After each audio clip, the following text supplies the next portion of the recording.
Bom, no Beca Responde, eu seleciono de 3 a 5 perguntas que vocês mesmos me fazem nas caixinhas de perguntas que eu abro nos stories. Eu tenho várias perguntinhas que eu vou coletando e eu gosto também de pegar as últimas feitas, por isso que eu sempre abro uma caixinha antes da live, porque é um assunto que pode vir trazer um alívio para alguém. Então hoje eu escolhi 3, porque eu tô me esforçando para terminar em uma live. E vamos ver a primeira. Como se sentir útil só cuidando dos filhos? Eu achei... É muito pessoal essa pergunta, claro.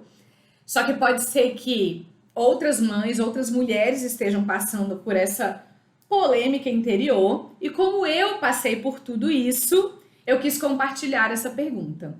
Eu achei ela muito válida.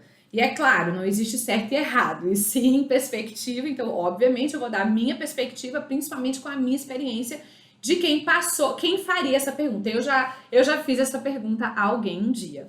Então, como se sentir útil só cuidando dos filhos? A gente precisa compreender, primeiro, que tem uma... Em volta desse se sentir útil, tem uma questão muito cultural, muito social, muito de julgamento envolvida, né?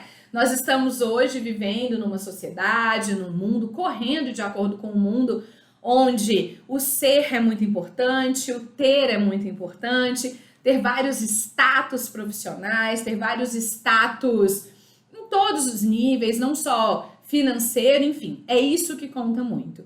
Então, naturalmente, muitas mulheres saíram para o mercado do trabalho e já acontece tudo que a gente sabe aí. Mulheres maravilhosas, não tô aqui para falar que defendo as mulheres não serem bem-sucedidas de jeito nenhum. Eu sou uma mulher que me considero bem-sucedida. Lembrando que bem-sucedida, para mim, pelo menos, não tem relação somente com dinheiro, e sim bem-sucedida em vários pilares da vida, em muitos aspectos da vida, como saúde física, emocional, financeiro, ok, profissional, fazer o que gosta, enfim, para mim tem muitas frentes, e não só ser bem-sucedida financeiramente. Então, com isso, com essa luta, essa questão das mulheres terem que sair muito, elas começaram a abrir, eu fui uma dessas mulheres, a aceitar esse papel. Tanto é que a gente se sente tão sobrecarregada, né? Então, na verdade, a mulher, ela não foi para o mercado de trabalho, ela foi somar o sobrecarregada de atividades, porque ela já tinha certas atividades, como, por exemplo, ser de fato programada, entre aspas, para cuidar dos filhos, e paralelo a isso ela teve que fazer muita coisa. Nós temos que fazer muita coisa. E aí a gente acabou se desconectando muito daquilo que é normal pra gente. Logicamente, hoje muitas mulheres podem achar maior besteira o que eu tô falando. Hoje em dia, muitas mulheres, elas nem sabem do que eu tô falando. E eu já fui uma dessas mulheres, porque pra mim já não fez o menor sentido fazer tudo que eu faço hoje. Então, a gente já não sabe mais nem, muitas de nós, não sabemos mais nem como é se sentir, cuidar dos filhos, cuidar da casa como algo produtivo. Normalmente a gente tem vergonha, normalmente a gente se sente menos porque a gente faz isso. Então, normalmente a gente se sente julgado, e há de fato julgamentos das pessoas, de outras mulheres, do mercado, dos homens, da sociedade. Então tem uma cobrança muito grande e muita coisa por trás de tudo isso.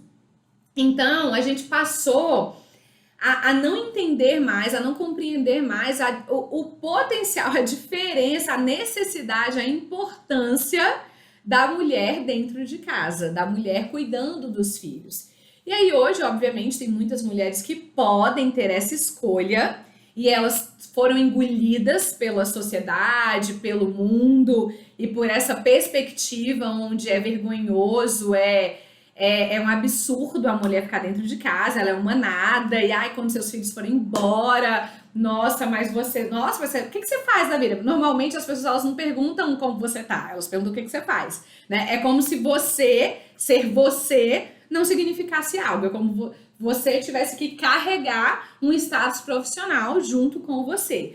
Então o mundo tá criando, não, já é assim há um tempo, esse padrão. E aí isso está fazendo com que as mulheres que estão fazendo, muitas têm a escolha de fazer, outras têm a necessidade de fazer e outras simplesmente não podem e gostariam de ter esse papel de, por exemplo, só cuidar dos filhos, da casa, enfim.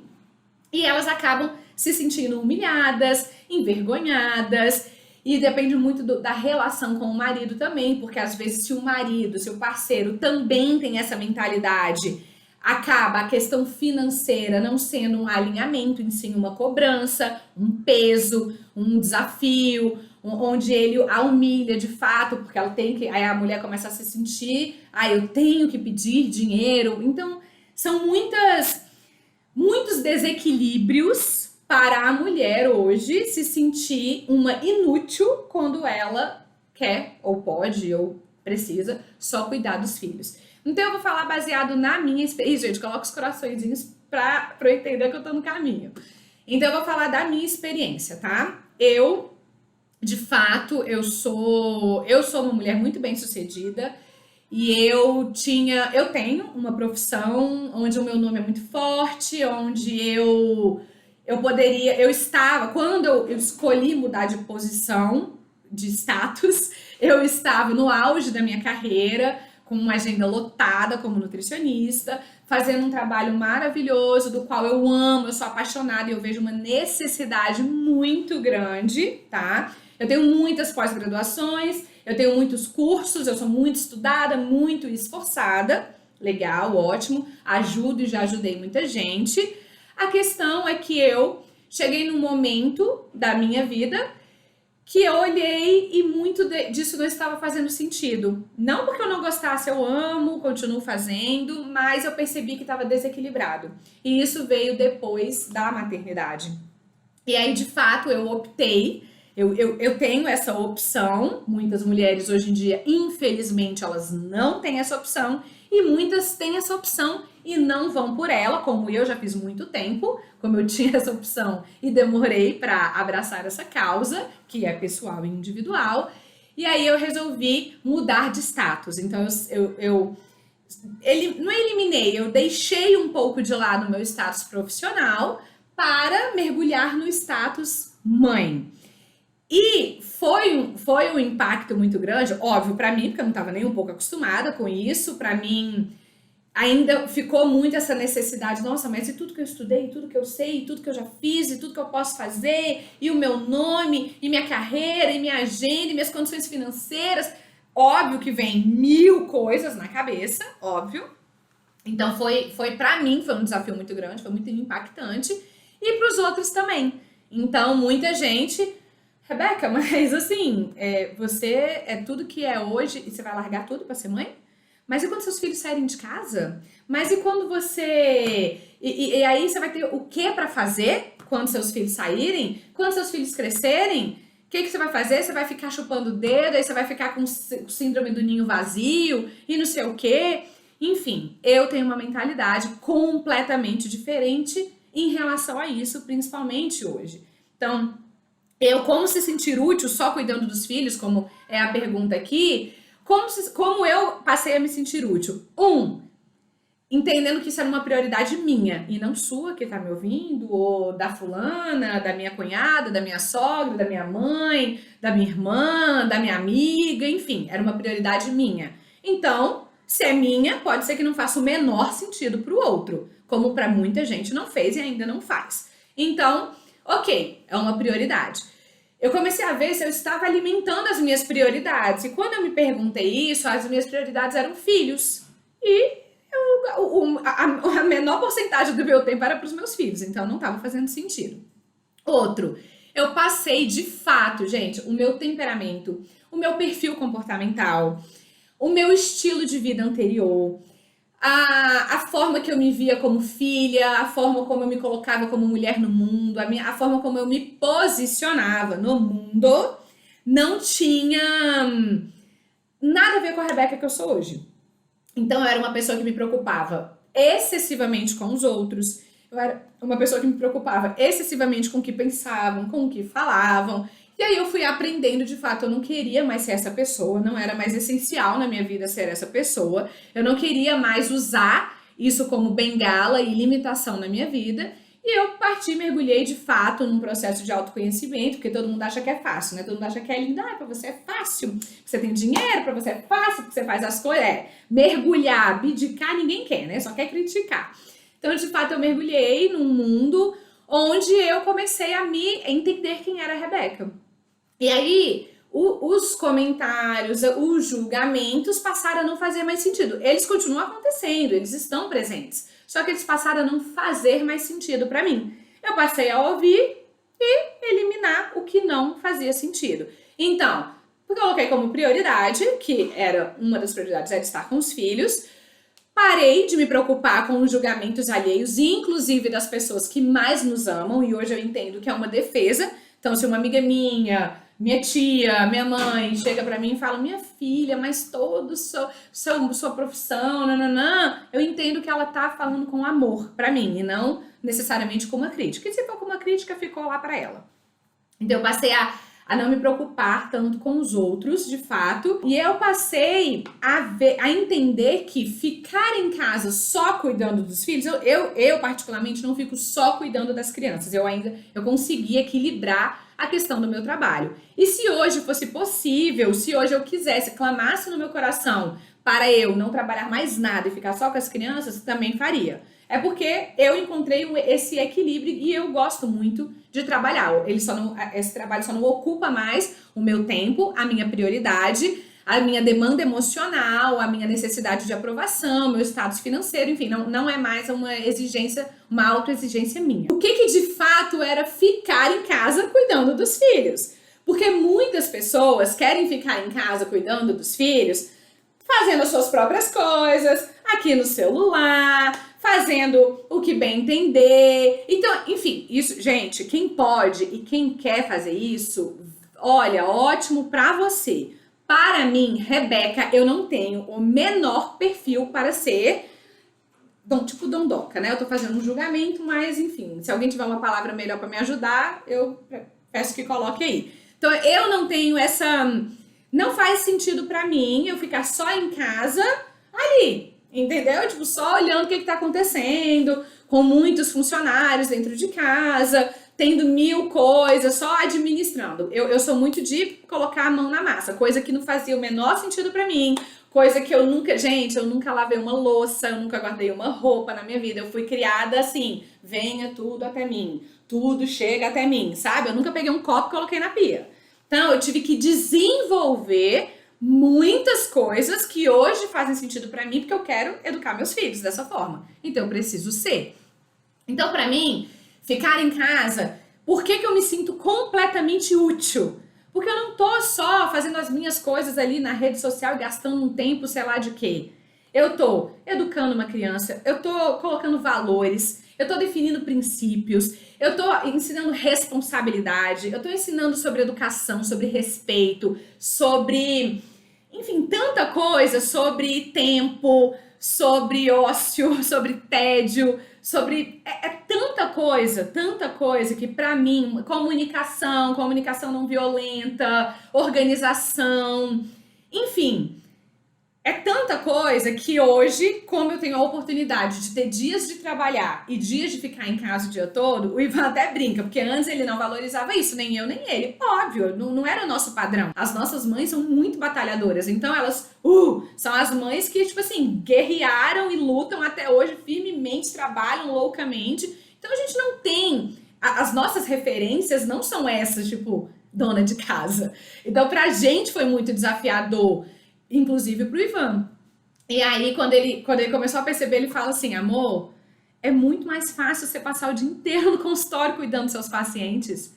É muito mais fácil quando você trabalhava de manhã, de tarde, de noite, atendendo paciente, ganhando dinheiro, só falando o que eles precisavam ouvir. Eu falei: amor, é muito mais fácil, mas é muito mais fácil, sabe? Inclusive, hoje o trabalho é meu momento de lazer, é tipo assim, graças a Deus, vou trabalhar. Porque ficar em casa, gente, com essa perspectiva de ensinar, de educar, de desenvolver, de se disponibilizar emocionalmente, de passar por cima de uma birra, de ensinar um valor, de ensinar princípios, e ser íntegro, e ficar em cima disso, ser firme até o final, e não desistir, não ser vencido pelo cansaço. Meu irmão, isso aí. Hoje eu falo, são para poucas. São para poucas que hoje conseguem somente ficar em casa. Eu não digo por disponibilidade financeira ou de tempo, é de capacidade emocional mesmo. Então, o que fez eu me sentir útil é começar a pensar a longo prazo e não a curto prazo. Eu não quero aquela criança que ela se eduque hoje com um tapa que eu dou nela ou com uma lição de moral que eu dou nela. Eu quero que esse tempo que eu tô tendo tenha um impacto lá na frente, quando eles forem pais e cuidarem dos filhos deles. Com valores e com princípios, e com respeito, e com maturidade, e com autonomia, e com independência, e com uma mentalidade empreendedora. Isso que pra mim faz todo sentido. E que, gente, teve que ser tudo construído, tá? Como eu falei, eu sou zero essa pessoa. Hoje eu me tornei, claro, mas eu sou zero e eu sou uma eterna aprendiz. Então, assim, tudo isso foi construindo. Eu vou aprendendo junto com eles isso. Por quê? Porque pra mim hoje, não é assim, não se sentir útil fora de casa é o maior desperdício, não, dentro de casa, é o maior desperdício da face da terra. É desperdício de um legado, é desperdício de uma geração com outra perspectiva, é desperdício de tempo, é desperdício, enfim, nada contra, tá? As super bem-sucedidas, as que super trabalham. Eu, como eu já falei 1000 vezes, eu já fui uma dessas, hiperrealizadora, fazedora de tudo, bem-sucedida para tudo quanto é lado, não precisava de ninguém, não precisava de homem, não precisava de não sei o quê, não precisava de nada, né? Não precisava de nada, bem, a típica bem-sucedida. E cara, pra mim, isso passou a fazer zero sentido, zero.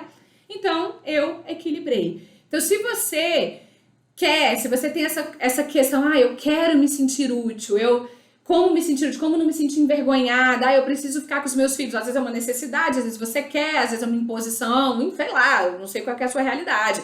Mas se você tem a chance de ficar só com seus filhos e quer isso, mudar, se sentir útil, minha filha, basta ensinar valor para essas crianças. Basta você começar a pensar a longo prazo e ver o que você quer de fato para sua vida. Se ela não tá ali limitada só numa tela das vidas que vocês estão vendo. Você tem que perceber se você não está se sentindo útil, é uma demanda sua, porque de fato às vezes você não está se fazendo útil, tá só desperdiçando o tempo, ou se de fato é uma preocupação que você está tendo com a sociedade, uma preocupação alheia, uma preocupação das pessoas com o julgamento, que pra mim eu nem sei que palavra usar, de que é vergonhoso ou de que você que fica em casa com seus filhos é menos. Isso pra mim é totalmente, eu falo, minha filha, melhor nem falar. Então é o que faz sentido pra mim, tá? Aproveite esse tempo, aproveite, porque hoje tem muitas mulheres, e tem muita mulher também que fala, sabe? Ai, queria tanto ter esse tempo, queria tanto ficar com os meus filhos, queria tanto ter essa disponibilidade, mas meu trabalho não deixa. Não queria nada, porque tá pirando aí na quarentena, em vez de aproveitar esse tempo, de estar junto, de estar sendo essa pessoa, não queria nada. Queria sair correndo, que os filhos voltassem correndo pra escola, queria voltar rapidamente à vida que tinha antes. E outro ponto também, quando a gente entende, pelo menos pra mim, quando a gente compreende que ficar em casa só cuidando do filho, não é só ficar cuidando do filho, né, gente? E sim lembrar que é cuidar de você, é cuidar de um lar, é cuidar de uma casa, é cuidar de uma atmosfera, é cuidar de um ambiente, é cuidar de um casamento, é cuidar, são muitas coisas pra cuidar. Então, se você não se sentir útil sendo uma edificadora de lar, sendo uma construtora do seu casamento, isso não quer dizer que a responsabilidade única é sua, ou o dever é único seu, e só depende de você, tá, gente? Por favor, não escuta o que você quer, não. Tenta escutar o que eu tô tentando dizer. Então, você não se sentir útil sabendo que você é capaz, tem essa capacidade, você tem essa utilidade, você tem essa essência, você tem essa sabedoria de manter um casamento, porque na boa, hoje em dia, manter casamento, gente, isso é uma dádiva, isso é quase daqui a pouco vai ser raro, entendeu? A gente conseguir manter um casamento, porque hoje o normal é você se separar. Então, se você não se sentir útil conseguindo se manter casada hoje, bem, eu digo bem, feliz num casamento, firme, com valores, se você não se sentir útil cuidando, administrando de um lar, administrando de todo um ambiente para funcionar, para ficar organizado, onde tenham responsabilidades, eu acho que o senso de útil tem que mudar, ao meu ver, tá? Então, esse é o compartilhamento dessa pergunta. Próxima pergunta, porque senão eu não saio dela. Como incentivar a resolução de conflitos entre os irmãos? Eu gostei dessa porque eu falo com muita frequência e foi muito interessante, porque a pessoa que fez essa pergunta, ela mesma já respondeu a pergunta. Eu não sei quem acompanhou, eu até postei recentemente, e ela, eu não sei nem se você tá aqui, mas aí ela fez: como incentivar a resolução de conflitos entre os irmãos, para que eles se resolvam sozinhos sem a minha interferência. Gente, já respondeu. É essa. Você vai incentivar como? O que é o incentivo? É deixar. Quando a gente entende que, obviamente, a gente precisa ensinar, educar, colocar limites, ensinar o que é certo, ensinar o que é errado, óbvio que precisa da gente. Você não vai largar a mercê da sorte e largar a mercê aí e deixar eles se virarem. É claro que não é sobre isso que eu tô falando. Mas, pra criança ela se desenvolver, pra criança ela entender que ela é capaz de pensar em solução, que ela é capaz de resolver um problema, que ela é capaz de falar do que ela precisa, que ela é capaz de impor os seus limites, definir os seus limites, ela só vai conseguir fazendo. Faz sentido pra vocês? Então, se toda hora tem alguém que fica se metendo no meio, se toda hora tem alguém que fica, para, não pode isso, se tem toda hora que fica, pede desculpa por causa disso, quem fez isso? Por quê? Aí, e principalmente se tem o que sempre ataca e o super protegido, que é o sempre pobre coitado, aí é que o negócio vira uma meleca mesmo. Então, a gente precisa acreditar na capacidade das crianças, deles, de se resolverem. Gente, eles são assim, incríveis em pensarem em ideias. Então, deixa eles se virarem.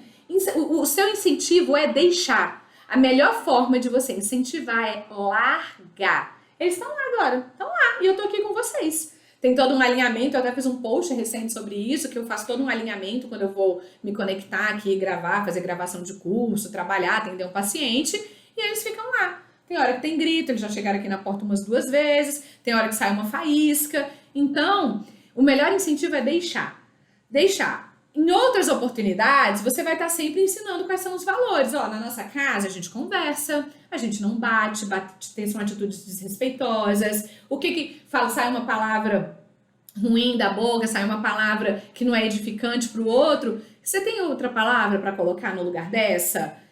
Você acha que essa palavra tá fazendo essa pessoa se sentir bem? Que palavra que você pode usar para essa pessoa se sentir bem, essa criança se sentir bem? Então, obviamente, você se sentir útil em casa, você tem tempo para isso. Você foca nisso, em ensinar valores, princípios, respeito e repertório emocional, vocabulário para essa criança. Para quando ela estiver passando por um desafio, ela saber se virar sem você. Então, deixa eles. Ah, mas eles se batem. Ah, mas deixa eles. Ah, mas um sempre vai apanhar, o outro sempre vai bater. Aí, nesses momentos, você vem, olha só, como é que você acha que você se sentiu se batendo? Por que você acha que na força você vai conseguir? Tem uma outra forma que você conseguiria resolver isso? Então, quando eu falo deixa eles se virarem, não quer dizer que não vai ser trabalhado, corrigido, ensinado o que você acha certo dentro da sua casa. É claro que vai. Mas eles precisam de momentos de atrito. Tem até 2 posts no meu feed que eu falo isso. Tá, seus filhos, eu posto aqui depois. Seus filhos brigam demais, tudo. É justamente eu convidando isso. Deixa. Acredita na capacidade deles. Aí quando eles vêm me perguntar alguma coisa, eu falo, normalmente a Maria que é menor, ela vem, Davi tá fazendo isso. E nananana. Eu falo, meu amor, eu tenho certeza que vocês conseguem se resolver sozinhos. E de forma respeitosa. Ponto! Ela fica com cara de taxa e vai resolver. Vai fazer o quê? Então, ou ali ela vai aprender a colocar o limite dela, ali ela vai deixar de lado e vai embora, ali ela vai impor o limite dela com o irmão. E quando vem também, muitas vezes eu uso, meu amor, o que você tá precisando? Eu não quero brincar. Então, o que você precisa fazer? Falar que você não quer brincar. Então, chega e fala, assim eu não quero brincar. Ah, tá me batendo. Então, coloca seu limite. Quando você for respeitoso, Davi, a gente brinca junto. Dessa forma eu não aceito. E aí a criança vai aprendendo a colocar esses limites. Tanto é que o Davi hoje em dia, ele reage muito menos. Óbvio que tem momentos de reação, isso vai depender muito do momento do dia. Claro, gente, nós somos reativos. Só que hoje, por exemplo, se a Maria tá desrespeitando ele, o ambiente dele, a Maria ainda tem o hábito de jogar as coisas, quebrar, que já melhorou absurdamente também, ele pega ela e fala, Maria, quando você souber me respeitar, você fica aqui no meu quarto. E ele tira ela do quarto dela. Aí, às vezes às vezes ele pega, bate, aí vem, aí eu falo, o que tá acontecendo aqui, pessoal? O que tá acontecendo? Quando eles me convidam pra intervir, porque eu mesmo não intervir, eu não vou mesmo. Deixa eles se virarem. Mas se eu ver que o negócio tá mais punk, né? Aí já vem o Davi. Mamãe, eu não consegui me segurar, aí eu bati na Maria, porque eu não me senti respeitado. Eu falo, tá. Aí eu converso com a Maria, converso com ele, aí eu falo, filho, e como você poderia ter feito diferente sem bater? Porque quando você bate, o que você tá ensinando pra ela? A bater. E como é que poderia ter sido diferente? Ele tirar ela gentilmente do meu quarto e falar que assim eu não aceito. Então, isso vai ficando, isso vai marcando, isso vai ensinando, entendeu? Então a gente precisa deixar. A gente simplesmente precisa deixar e parar de intervir. Gente, quanto mais nós pais, quanto menos a gente se meter, melhor. Melhor. Aí, às vezes, por exemplo, às vezes eu tô aqui trabalhando, aí tem momentos que eu só tô produzindo e eu deixo a porta aberta. Aí fico só ouvindo. Aí eu vejo, às vezes, umas palavras desrespeitosas voando. Aí, à noite, a gente vai conversar no horário de dormir. E aí eu falo, alguém quer conversar sobre alguma coisa? Alguém quer pedir desculpa por alguma coisa? Alguém se arrependeu de algo? Alguém pensou em algo que poderia ter feito diferente no dia? Aí, eles mesmos já falam, eu gostaria de pedir desculpa porque eu não usei uma palavra respeitosa. Eu falo, que palavra você poderia usar aqui nesse lugar? Como é que poderia ser? Então, a gente vai criando essas oportunidades de respeito, de ensinar. E aí eles ficam aptos a fazer isso. Eles ficam porque eu tenho uma criança de 5 e de 3 anos e eles agem assim. É sempre? Claro que não. Tem porrada? Tem. Às vezes eu preciso intervir se o negócio tá sério? Sim, hoje em dia poucas vezes. Há queixas, eles vêm reclamar um do outro? Vêm. Hoje também? Muito pouco. E quanto mais eles vêm, mais eu incentivo eles a se virarem. Então, respondendo a pergunta de forma bem rápida, como incentivar a resolução de conflito? Deixa que eles se resolvem. Não intervém, não defende, não protege, não tenta. Aí o menino tá lá estressado porque a outra destruiu todo o brinquedo dele. Aí vem você dar lição de moral? Não é hora não, deixa eles se virarem, deixa eles aprenderem, porque vai ter uma hora que vai estar na escola, tem uma hora que vai estar com o primo, vai ter uma hora que vai estar com não sei quem, e você não vai estar. Então ele não vai ter a chance de você proteger, ele não vai ter a chance de você falar por ele. Por isso que as perguntas são excelentes convites para a criança, fazer a criança pensar. Porque se você fala, Maria, pede desculpa pro Davi, o que você fez tá errado, o que você fez, nananã, ela não tá pensando em nada, só tá ouvindo o que você acha sobre isso. Agora se você fala, filho, o que aconteceu? Por que você fez isso? E como é que você poderia ter feito diferente? E como é que você acha que seu irmão tá se sentindo? Você gostaria que fizesse isso com você? Então, você vai fazendo perguntas que vai fazendo a criança pensar, em vez de só ficar respondendo por ela. Então, larga de mão, larga essas crianças de mão. Antes de ir para a última, deixa eu só ver se tem alguma pergunta relacionada que eu esqueci de ver na anterior. Peraí, que eu acho que é a partir daqui.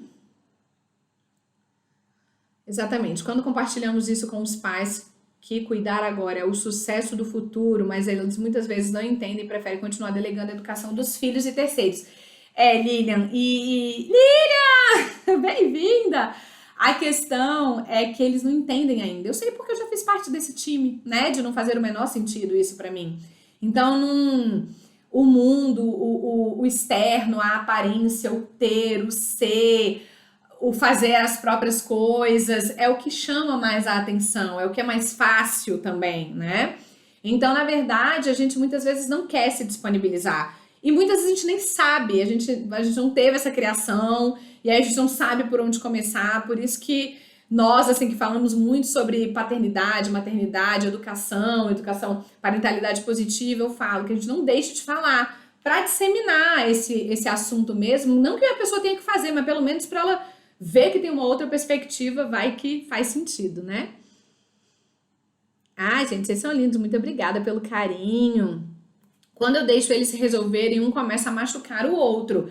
Verônica, é o que eu falei. Pode ser que haja, que eles vão se bater. Eu já peguei Davi puxando o cabelo, já peguei a Maria, ela tem a unha, a Maria tem. Agora ela tá melhorando isso. Graças a Deus ela tá melhorando com esses nossos ensinamentos. Ela tem mania de arranhar, então ela já machucou o Davi arranhando. Então, com a conversa, não é batendo, intervindo e gritando, que é até inclusive a próxima pergunta, que a gente vai ensinar. Pelo contrário, a gente só tá dando exemplo, né? Então, começar, como é que você acha que seu irmão se sentiu? Olha só, olha, tá machucado.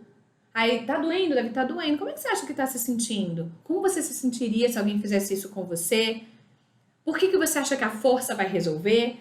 Então, o machucadinho, um arranhão, um puxão de cabelo, um soco, um tapa, não tô falando que é certo, gente. Não, mas isso vai acontecer. Eles estão aprendendo a respeitar os limites. E aí, no momento, por exemplo, noturno, lá, como eu falei que é aqui em casa, compartilha sobre isso. Maria, como você se sentiu fazendo isso no Davi? Como é que o Davi se sentiu? Como é que você acha que o Davi se sentiu recebendo aquilo? Como é que poderia ter sido diferente? Bater a gente tá ajudando algo? Então, vai conversando e trazendo esses valores para as crianças.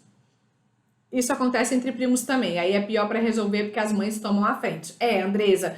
E é complicado entre primos, por quê? Porque aí tem um choque de cultura interna, né? Então, às vezes o que faz valor, o que tem valor para você, não tem para outra mãe. Então, às vezes é uma mãe super protetora, às vezes é uma criança que em casa vê violência, tem uma comunicação violenta em casa, não vê necessariamente violência física, mas a comunicação muito agressiva. É aquela criança onde tudo é castigo, onde tudo é briga, onde tem muita dominância. Então, naturalmente, essa criança tende a ser assim, claro. E aí há um conflito. Tanto é que quando tem amiguinhos da escola, ou primos, alguma coisa, eu não vou me interferir na criança, no outro, que eu não posso interferir na educação que o outro dá. Mas eu sempre relembro quem o Davi é, quem a Maria é. Então, eu ensino os valores que eu quero que eles passem. Então, olha, aqui não. Dessa forma eu não aceito. Bater eu não aceito. Eles colocarem limites e não cederem, ou mergulharem, ou caírem, ou fazerem igual com os primos. É óbvio que nem sempre dá certo. Até porque vai depender do ambiente e do contexto onde estão, né? Se é no ambiente onde tem vós, tios, periquito, papareco, aí todo mundo se mete, aí fica aquela briga de defesa, tem hora que aí quando tem essa galera toda, deixa pra lá, não vou nem me meter, deixa eles se resolverem. E aí se eu ver que é algum valor que eu preciso ensinar pra eles, quando eu chego em casa, eu ensino esses valores, eu converso sobre o assunto. Isso sim é ensinar valores e lidar com sentimentos, inclusive com a raiva. Total, é lidar com sentimentos mesmo. Gente, melhor mãe eu recebo com amor, mas não é não, tá? Não, porque a mãe é que falha, erra, e o meu objetivo não é ser a melhor e muito menos a perfeita. Meu objetivo é melhorar a cada dia e compartilhar o que eu acredito muito que pode ser edificante para a vida das crianças. E assim, eu erro todo dia. Então, tô longe de ser a melhor, nem quero. Bom, a pessoa me colocou aqui, como não berrar? Por que eu achei isso legal? Porque nós, principalmente nós pais, temos a mania de...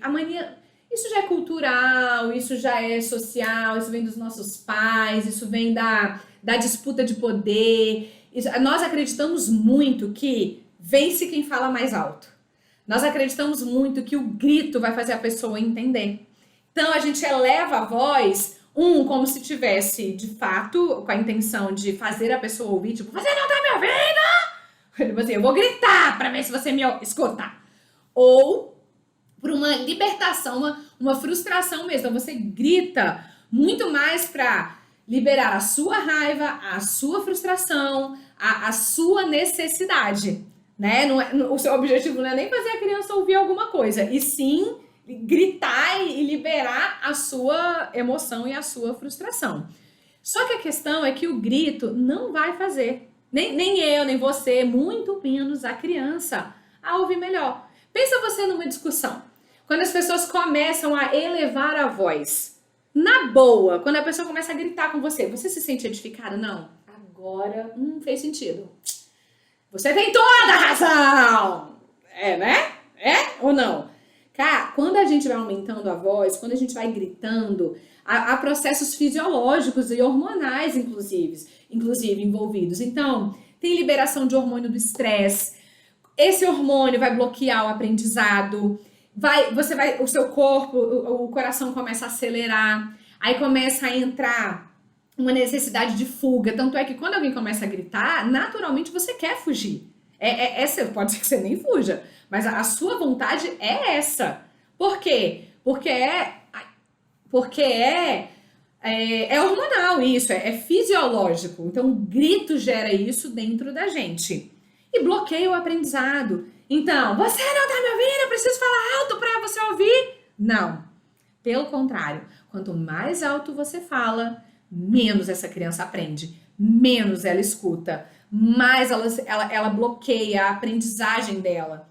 Porque o grito não faz bem pra ninguém. O grito gera medo, o grito gera raiva, o grito gera sensação de fuga, necessidade de fuga. A questão é que a gente grita porque a gente tá com raiva, a gente quer soltar. Então, como parar de berrar, como não berrar, isso vai ser difícil, por quê? Isso vai acontecer porque você vai ter raiva, você é um ser humano, então você vai ter raiva.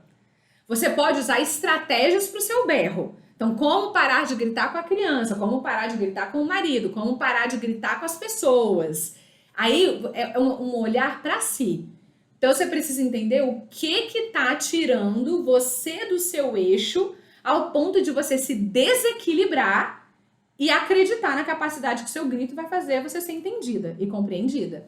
Então, você precisa de autocuidado, você precisa olhar para dentro, você precisa administrar melhor o seu tempo, você precisa ver se você está fazendo coisas que te trazem prazer ou se você está tendo só demandas estressantes, se você se sente sobrecarregada, se você faz além do que você precisaria dentro das suas prioridades, se você é uma pessoa que está sempre se doando horrores e achando que tem que o tempo inteiro fazer parte de ceder para o outro, enfim, isso tem muito a ver com você, o nível do seu grito, entendeu? E você tem estratégias para isso. Então, por exemplo, eu já percebo que certas coisas, por exemplo, que a Maria faz, me tira do sério. Então, acionam gatilhos em mim. Que se aciona gatilho em mim, eu vou ter raiva e eu vou querer gritar, bater, fazer alguma coisa. Normalmente, o meu é o grito. Então, o que vai acontecer? Vamos dizer que ela jogou a cadeira. Jogou alguma coisa. Eu não suporto que jogue coisa e eu não suporto grito, tá? É legal, né? Porque a gente não quer grito e ensina gritando. É super edificante. Um exemplo maravilhoso. Então, eu não suporto grito e eu não suporto que jogue as coisas. E ela faz isso. Então, quando ela começa com esse comportamento, eu já escolho o que eu vou fazer. Isso não quer dizer que eu vou deixar de resolver isso com ela. Só que não vai ser naquela hora. Porque eu não vou ser funcional. Porque eu tô baseada na minha raiva, na emoção que acionou em mim. Então, se ela joga, ou se ela fala, grita alguma coisa, eu falo, Maria, eu escolho me afastar de você agora, até eu me sentir respeitada. Porque agora eu vou fazer o que eu não quero. Então agora eu vou pro banheiro, que é o meu canto da calma, né? O meu cantinho de me acalmar. Então eu escolho o que eu vou fazer e eu me retiro. Porque se eu ficar no ambiente, eu grito. Se eu ficar no ambiente, eu vou dar lição de moral. Se eu ficar no ambiente, eu vou bater.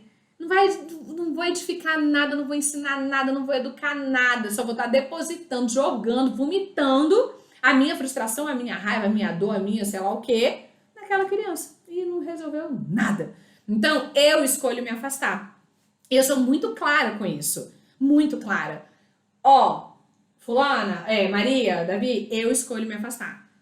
Acontece isso quase todo dia. Eu vou pro banheiro, respiro, lembro quem eu sou, eu escolhi que a respiração e a oração me acalmam, às vezes eu coloco uma música, enfim. E aí eu volto. Ou pra gente resolver, pra gente conversar, se ela também estiver pronta, entendeu? E aí isso vai amenizando os gritos. E a mesma coisa quando ela começa a gritar, eu falo, assim eu não consigo conversar. Quando você for capaz de me respeitar, eu vou estar aberta para conversar com você. Eu imponho os limites. Então, isso é muito importante. A gente entender o que tira esse nosso gatilho. O que puxa da gente a gente berrar. Entendeu? Às vezes você tá com muita coisa presa dentro de você. Então, aí você acredita que jogar pra essa criança vai resolver. Não vai. Então, vai gritar lá no seu quarto sozinha. Vai tomar um banho e grita lá no banho, entendeu? E até avisa. Fala, olha, eu vou me retirar pra gritar lá sozinha, para não gritar na sua cara, porque não vai adiantar nada eu gritar na sua cara. E aí, quando eu estiver melhor, a gente conversa sobre o assunto. E vai lá. Grita, canta, dança, pula, toma banho, medita, respira, faz o que é importante pra você, mas se acalma. Se acalma, porque o grito é um descontrole. E não vai resolver nada. E óbvio que se você começasse a conectar com você e começar a ver, isso me irrita, isso, quando você começar a perceber isso, cara, você já sabe o que te ativa e ó, pica a mula. É a melhor coisa que você faz. Se você se afasta e o filho já vem atrás para se desculpar. Lu, se você tá pronta para isso, ótimo, entendeu? Tem momentos que às vezes você tá com raiva e aí você não tá pronto. Então, muitas vezes, isso já aconteceu aqui. O Davi, por exemplo, ele vem e fala, tá, desculpa. Aí eu falo, filho, eu aceito as suas desculpas, mas agora eu não estou pronta para ouvir. Eu vou me acalmar e eu volto e a gente conversa. Ou muitas vezes eu estou bem, eu simplesmente, olha, quando você conseguir me respeitar, a gente conversa. Dessa forma eu me retiro. Aí ele já fala, ai mamãe, tá bom, desculpa, vamos recomeçar? Eu falo, tudo bem, meu amor, eu te desculpo, vamos recomeçar. Então assim, vai depender... se já vem atrás se desculpar, vai depender do seu. Às vezes você tá pronta, às vezes não. E se você não estiver pronta, você pode ferir essa criança. Porque aí você vai usar o orgulho, aí você vai ficar, não aceito não. Não aceito desculpa não, tô muito triste com o que você fez. Estou decepcionada com você, não vem com desculpa não. Que não pode perdoar, você tá humilhando ela, que ela... Imagina a coragem dela vir pedir desculpa. Aí vem você e fala, não aceito, então, sabe lá quando ela vai se sentir encorajada até essa atitude respeitosa de pedir desculpa novamente. Então, tudo isso vai depender muito de como você estiver. Tem hora que eu falo, na hora eu respondo, eu falo, eu aceito suas desculpas, mas agora eu não tô pronta pra conversar. Porque aí eu vou falar o que eu não quero. Então, é muito de como você tá. Você tem que olhar pra si e falar, tô pronta ou não tô? Como que eu tô? Como é que tá o gatilho? Que gatilho que acionou? Por isso que a gente precisa de conexão e estar disponível emocionalmente pros nossos filhos. Isso é muito importante, porque uma raivinha, quantas vezes eu já vi, gente, nossa, amigo, na escola, enfim, a criança pedindo desculpa e os pais desse jeito, o pai ou a mãe desse jeito, não aceito desculpa não, muito feio o que você fez. Não vem com desculpa não adianta pedir desculpa não. Nossa, mas assim, acabou com essa criança. Acabou. E acabou também o que você tá querendo ensinar pra ela. Porque quando ela faz uma coisa de errado, com um amiguinho, você manda pedir desculpa. Aí quando ela assume que errou, vem te pedir desculpa, você vem com seu orgulho falando que não adianta, não fica coerente pra essa criança, né?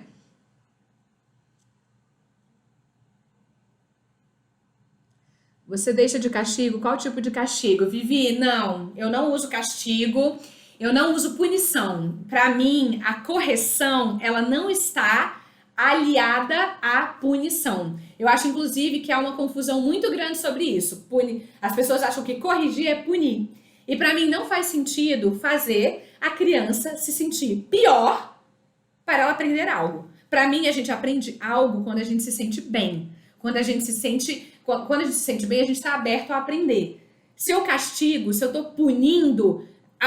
na minha perspectiva e na linha de estudo da qual eu sigo, que isso é ciência também, eu tô gerando mais raiva, eu tô deixando de ensinar valores, eu não tô fazendo essa criança pensar no que ela fez, e sim na forma que ela vai escapar dessa da próxima vez. Então eu não castigo, isso não quer dizer que eu não corrijo.